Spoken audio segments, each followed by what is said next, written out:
supremacy of God and the rule of law.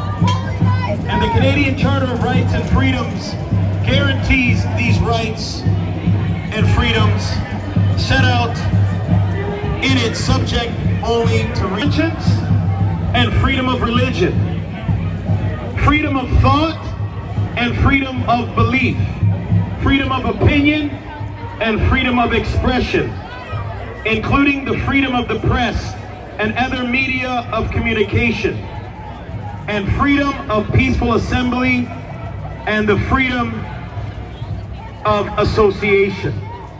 But it's unfortunate that the problem that we and proudly, he was against the vaccine and he spoke against it. He was against the transgender mafia because of what they represented. He was against the infiltration of the LGBT lifestyle that was entering into school systems, churches, and government, to the point that it pushed Christians out of the door. They once said it was about freedom of expression, but then it turned into isolation and marginalization for Christians. So we want to say loud and clear that we are Christians with biblical values.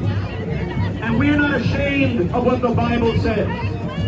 Our Bible is a part of our faith. And if people feel that they are born a certain way, I'm not here to hate on anyone, but we are also born. Conclusion, then let not my faith be forced to bow down to your agenda. If you believe in what you espouse, we wouldn't see the cancellation of the left. In fact, it was the left that continued and propagated